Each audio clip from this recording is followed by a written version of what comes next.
copyrighted program created by the Rio Grande Oil Company.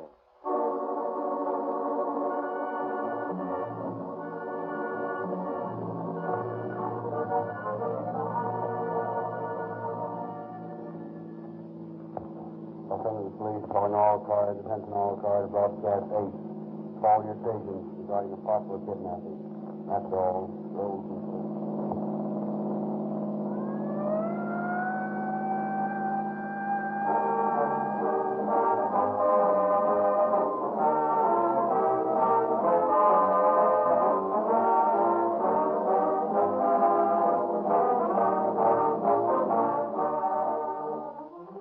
It is 5:30 in the evening, the rush hour in the big city, the peak hour for accidents.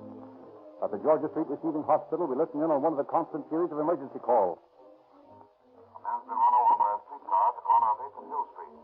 He'll die unless help gets here quick. How fast can you get a doctor here? 8th and Hill Street?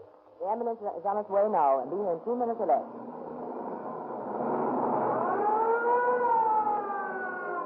And so it happens hundreds of times a day in the many cities and counties where Rio Grande cracked gasoline powers the ambulances and emergency cars. As the call for help is coming over the phone, the ambulance driver is signaled and steps on his starter. The engine roars instantly into full power. No choking, no delay. With clutch out, the driver awaits the address. And even as the location is given him over the loudspeaker, he is rounding the corner with Rio Grande cracked gasoline pouring power into the rear wheels. More power, more speed, more acceleration than ordinary gasoline can give. That's the reason more police cars, fire engines, ambulances, motorcycles, and all other emergency equipment are powered by Rio Grande cracked than any other gasoline everywhere it is sold. Because it is manufactured in America's newest, finest cracking plant by the most advanced process and most costly equipment known to the petroleum industry. Rio Grande cracked has the advantage over all other gasoline. It costs more to make Rio Grande cracked, but it costs you no more. And if you will use it in your car, you too will enjoy police car performance.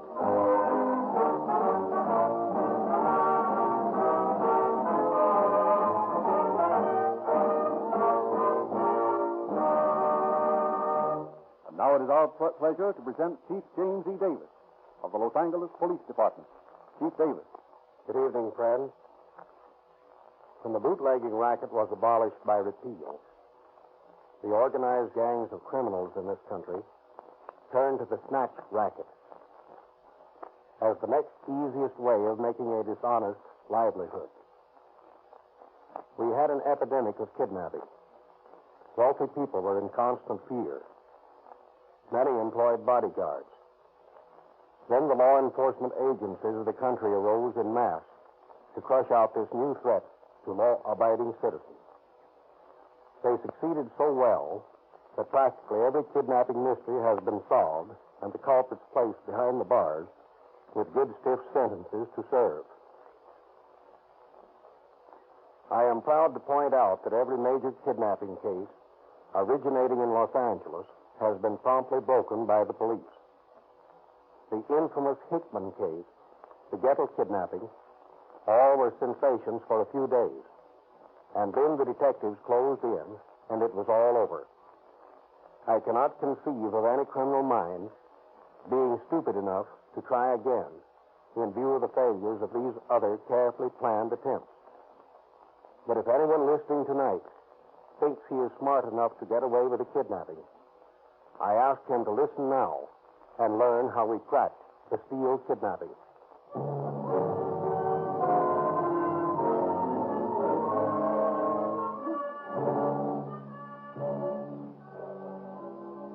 Tonight's dramatization is based on the famous Steele kidnapping case. The kidnapping of Mrs. Mary Steele outraged the citizenry of Los Angeles as no crime had since the infamous Hickman case. On a Sunday evening several years ago, Walter Fisher Steele, dean of the music school at the University of Southern California, as was his custom, left for the church where he played the organ. Shortly after his departure, Mrs. Steele, all alone in the house, was summoned to the telephone.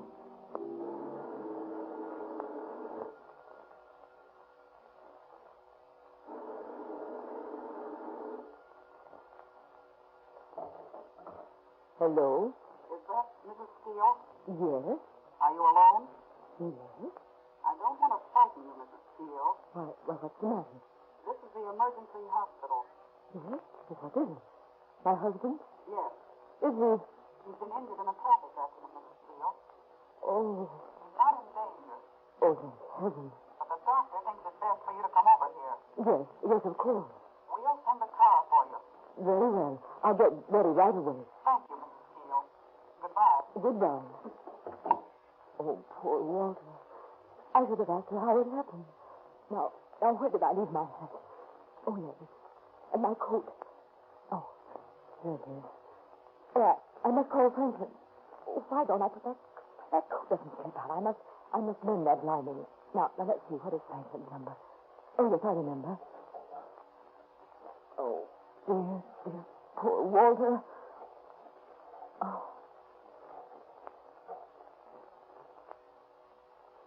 Hello, Franklin. Hello, Mother. Franklin, something terrible has happened. What's the matter, Mother? Oh, Franklin, your father's been hurt. Hurt? How? What happened? I don't know. They just called me from the hospital. They said it was a traffic accident. What hospital, Mother? The emergency hospital. They're sending someone over for me. Well, I'll leave here right away and meet you at the emergency hospital. All right, Franklin. And don't worry, Mother. No, I'll try not to, son. There's the bell. That must be the man from the hospital. Hurry over there, Franklin. I will, Mother. Goodbye. Goodbye, son. Is he? Oh. Is he all right? Yes, ma'am. He's resting very well. Is it serious? Well, I really don't know much about it. I'm just an orderly. Are you ready, ma'am? Yes, I think I've got everything. Let's see. Oh, yes, my glasses. All right, now. You can go now.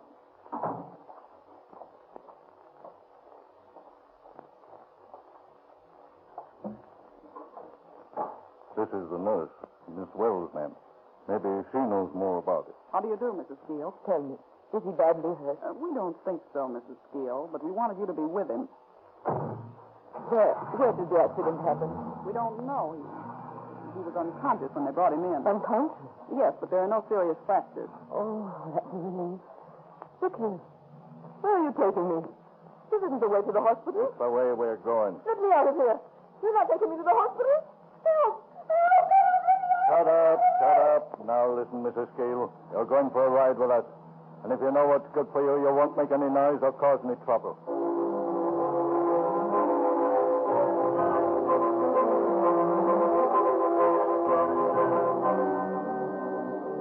Failing to find his father at the emergency hospital, Franklin Steele rushes to the church. There he discovers his father at the organ. Fearfully, they return together to the Steele home.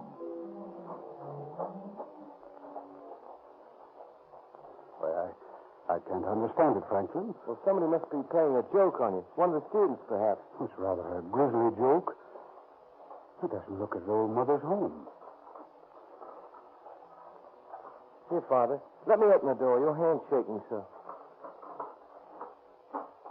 Well, the house is dark. Oh, Mary? Mary? Let me switch on the light. There. That's better. Franklin, she's not here. Oh, don't get excited, Father. Oh, hello, what's this? What? A letter. Here, stuck under the door.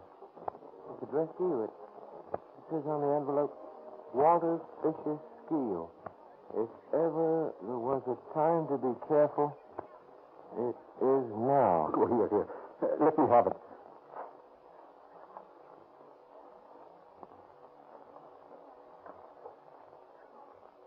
Oh, Franklin. This is terrible. What? Why, they want $10,000 or they won't bring Mother back. Gee. Franklin, I haven't $10,000 or anywhere near that much money. What are you going to do? I'm going to call the police.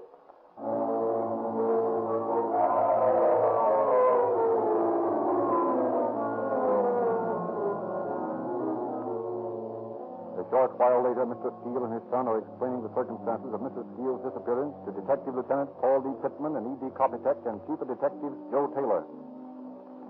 That's all we know about it. Well, let me see that letter, please, Mrs. Steele. Thank you.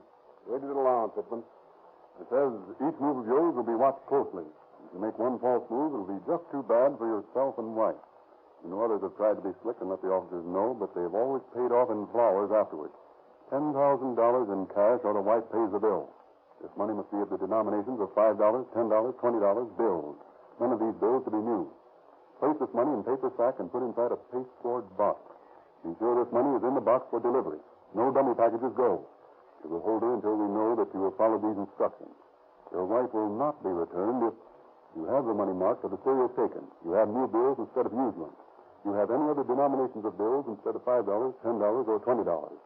You have anyone with you or around you or following you. You talk of this to anyone. You notify the police or anyone else. Oh, do you think I did wrong and the wrong thing in coming to you? Absolutely not, Mr. Steele. That's what we're here for. Oh, I hope they don't do her any harm. Well, we had to come to the police, Father. You certainly couldn't have paid the ransom. This appears to be the work of amateurs. The ransom letter is not worded as it would be if written by experienced kidnappers. I think you may expect Mrs. Steele back safely. Well, I leave it all to you. We've given you all the information we have. We can only wait and hope. Let me ask you, Mr. Steele, can you think of any enemies who may have done this out of vengeance? No, I have no enemies. How about students? Is there anyone who has a grudge against you, perhaps because you failed him? Oh, but that's so silly. No, Mr. Steele. People do strange things for very strange reasons, as we quickly find out in this business. Now, could you think of any students who may have cause to hate you? Why, no, I really can't. Well, Father's always had the respect of his students. Let's see that letter, Pittman. Yes, sir. You'll notice, Chief, that although the letter is typewritten, the word wife, whenever it appears, has been cut out of a newspaper or magazine and pasted into the letter. Yeah, so it has. Hand me that magnifying glass over there, will you? Yes, here you are, sir. Thanks. The word daughter seems to have been originally typed into this letter. Have you any daughters, Mr. Steele? Yes, one. Does she live with you? No. Well, then, this letter must have been intended originally for the family of another victim. We haven't had any attempt kidnappings recently, have we, Copytech? No, sir, not for some weeks. That's mighty strange. Hey, look here, sir. The envelope this letter came in. The name Walter Fisher Steele has also been clipped from some printed matter and pasted on the envelope. That may be a lead. Yes, that's right. Mr. Steele. Yes, Mr. Taylor. Do you recognize the printing here? Have you any idea where your name may have been printed? That the kidnappers could have found it? Well, now I don't know. Of course, they print my name sometimes in the church bulletin. I see. And occasionally it's mentioned in the papers. But this isn't newsprint. Then in various notices at the university. I see. Well, I'll bet that's the source. Somebody at the university. Copytick, you and Pittman get out there first thing in the morning and see if you can run down this printing.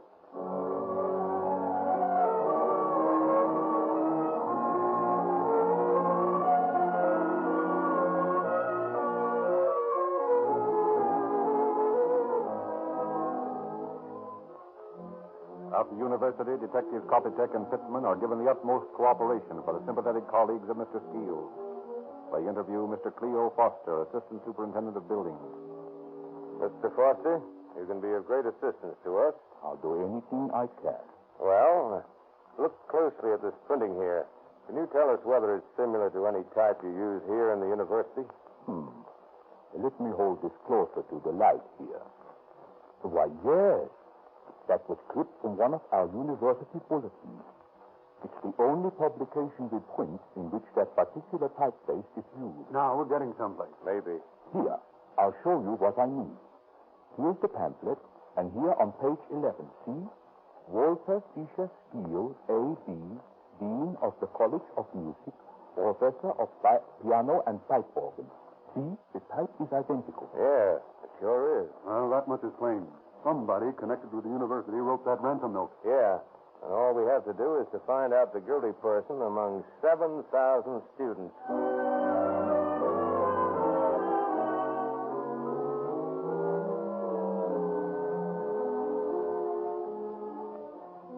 Scores of Mrs. Steele's relatives and friends are questioned by investigating officers.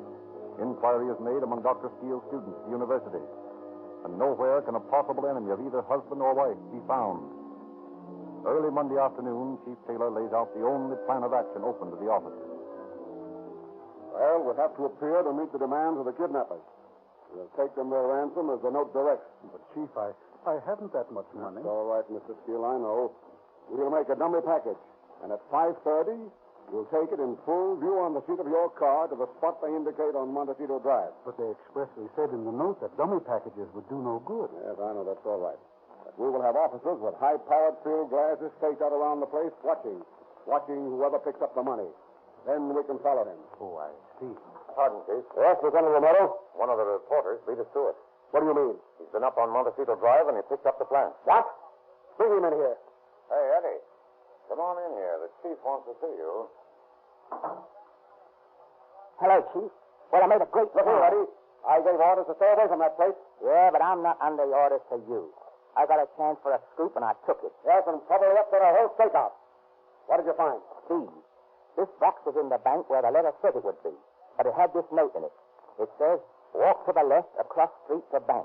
Here will be final instructions. We like tricks, but prefer to keep them out of business. Then across the street, I found this note attached to this cord. This note says, tie package salary to this end of string and go on. There's about 250 yards of string. Well, you sure are a great help, Eddie. You donkhead, you. You probably scared them away now and spoiled our whole plan. Romero? Yes, sir? Take these things back up there on Montecito. Yes, sir. And you go with him, Eddie, and show him exactly how you found them. Okay, Chief.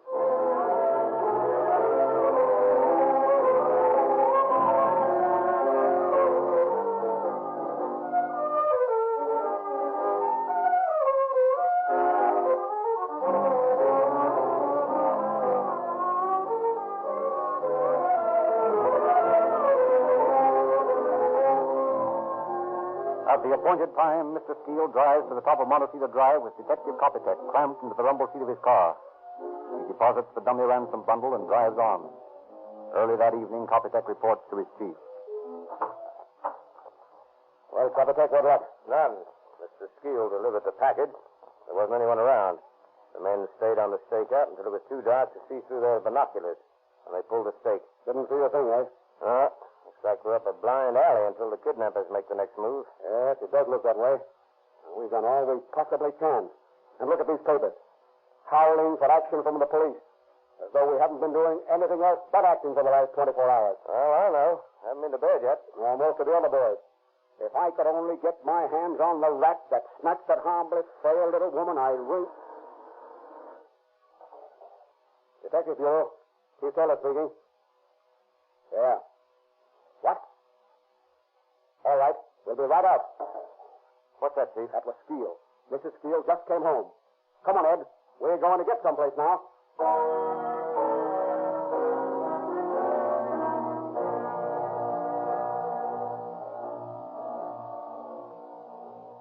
Exhausted and upset as she is, Mrs. Steele pluckily recites the story of her experiences at the hands of the kidnappers to an interested audience of detectives.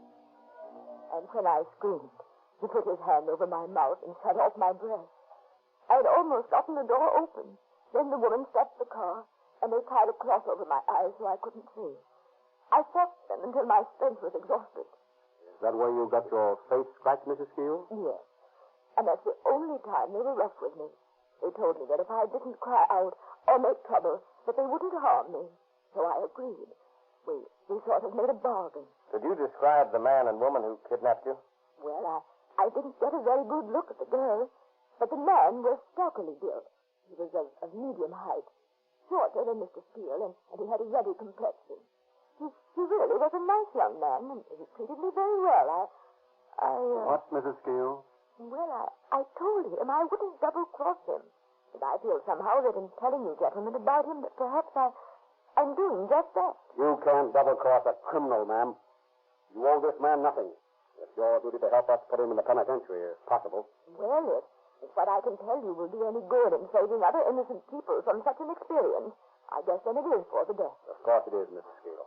Tell us, Mrs. Steele, did they feed you at all while you were in the house? Oh, yes. This morning I had some coffee and prunes for breakfast, and this afternoon they gave me a bowl of tomato soup. They wanted me to eat more, but I wasn't hungry. I was so excited. No, naturally. You haven't told us how you managed to get away. Oh, well, that was very strange. This afternoon my guard announced that he would take me home tonight. And so we left that house about 7 o'clock, and he drove me within 2 blocks of my own house. I walked home from there. Oh, yes, and then he told me that he needed money badly, and that I should try to raise $5,000 for him. He said he'd call in a few days and say that it was Mr. Smith, so I'd know who was calling. That's a strange way of raising money. They must be amateurs, Chief. That's my opinion. Now, Mrs. Steele. Oh, please, if you don't mind. I'm very tired. Perhaps tomorrow I can remember some more details. Yes, of course, Mrs. Steele. Please forgive us for keeping you so long tonight after all you've been through.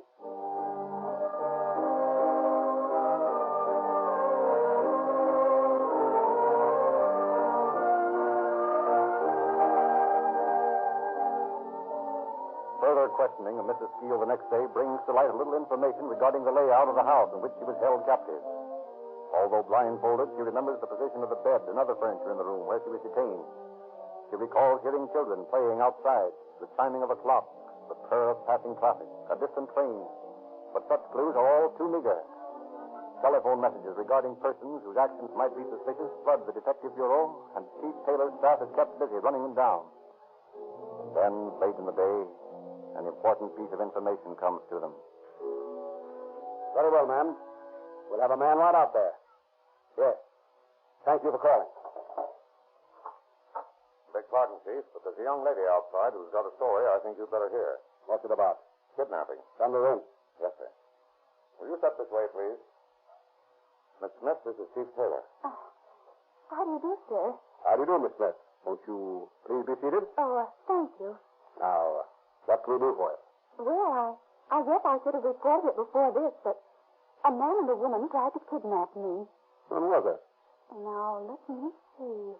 It was on January 27th. I see. You mind telling us just how it happened?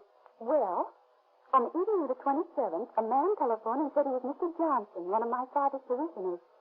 Father's a minister, you know. I see. And this man said that one of Daddy's church classes was planning a surprise party for Daddy.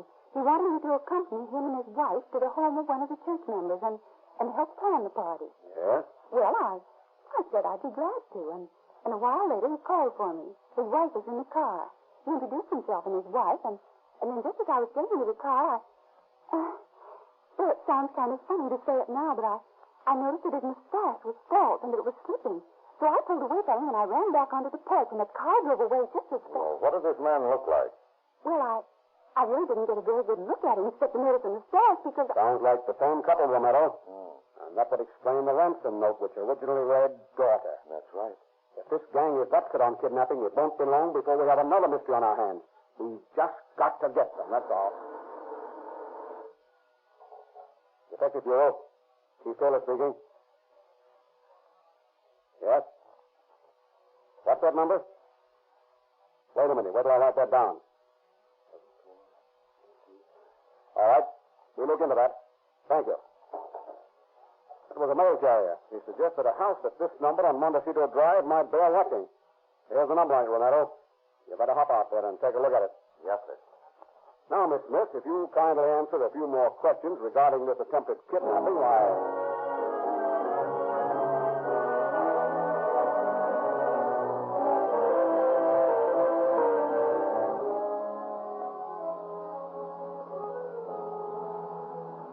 Well, this is Montecito Drive. What block is that on, Copytech? The 1100 block. Hey, whoa, that was it. We just passed it. Pull up here. Ed, look. Montecito Drive winds up the hill. See, it switches back above us. Yeah. Don't you see right up there above us? That's the place where the ransom plant was. Say, so it is. Well, the end of that cord comes within 50 yards of the back of that house. For the first time, Romero, we're getting warm. Let's get up there on that porch and see if we can do business.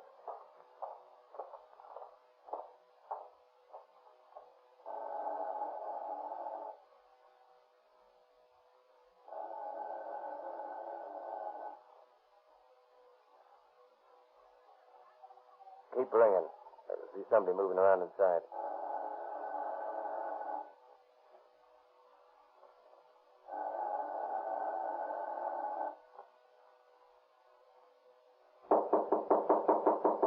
Here they come. What do you want? We're investigating a kidnapping case. I don't know anything about a kidnapping case. Just a minute, if you don't mind. We'd like to come in and talk with you. Well, all right. It won't do you any good, but you can come in. Now, what's your name? Georgia Price. Age? 28. How long have you lived here? 2 months. And before that? In Long Beach. Can you give us the names of some Long Beach people who are acquainted with you? What for? So we can complete our report, Miss Hammer. What's that? I said Miss Hammer. I told you my name is Price. You live here alone? Yes. Well, then why is there mail here addressed to the Well of Pearl Hammer? Why, I... Never mind. Copytech, do you smell something familiar? Like, say, pipe tobacco smoke? Yeah, I believe I do. All right, come out of there, you. What's your name? Howard. W.D. Howard. You shouldn't smoke your pipe while your girlfriend here's entertaining the police. You take a look for granted. Maybe. You leave that purse alone. Why? Oh, so you don't know anything about a kidnapping, huh? Well, how does it happen that you have Mrs. Mary Skeel's name, address, and telephone number written down here in your purse? And then right above it, Miss Isabel Smith. Now, you didn't do so good on that little job either, did you? Too bad your boyfriend here let his mustache slip. Quiet, you. The less talking you do now, the better for you. And here's a phone bill for a house on Buckeye Street in Pasadena. Made out to you. What's the meaning of that? My mother used to own that house. I haven't been there for several months. Still, the bill is dated January the 10th, 1935. Come on, get on your hats and coats. You're going to the police station.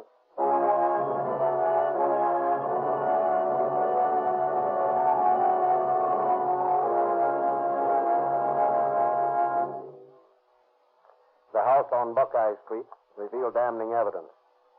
The prune pits from Mrs. Keel's breakfast and the soup can from her lunch were found there. The typewriter, which was proved to have written the ransom note, was discovered in a trunk. Mrs. Keel, taken to the house and blindfolded, recognized the room where she was held captive by touching the furniture. Bit by bit, the case was built by the clever detective work of Chief Taylor's men. Howard arrogantly maintained his innocence until he was faced with his police record under his real name of E.M. Van Dorn, which showed he had served a term in San Quentin for forgery. Then he broke down and admitted his guilt, but pled for the freedom of Miss Hammer. The girl, faced with the confession of Van Dorn, alias Howard, also confessed. Later, at her trial, she pled insanity and attempted to back her plea by feigning madness in the courtroom. But the jury was unimpressed and found her guilty of kidnapping. Van Dorn pled guilty, and both of the culprits were sentenced to from 10 years to life. Van Dorn at San Quentin, Miss Hammer at the new prison for women at Tehachapi. Thank you, Chief Davis.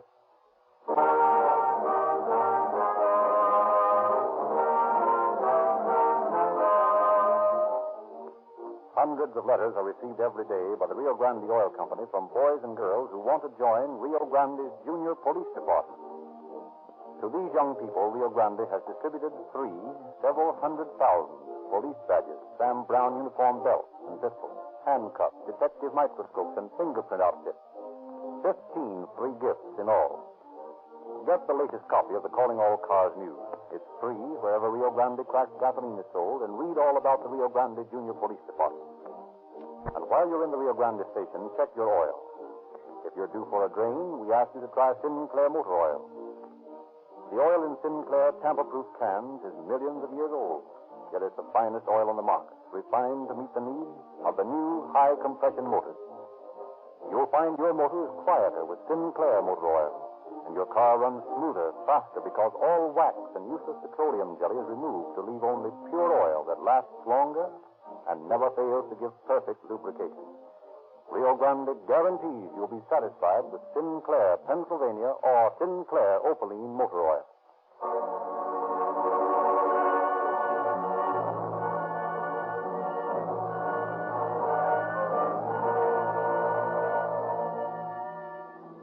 Police calling all cars, attention all cars, cancellation broadcast 8 regarding the kidnapping. Breakfast case now in custody. That's all. Those first.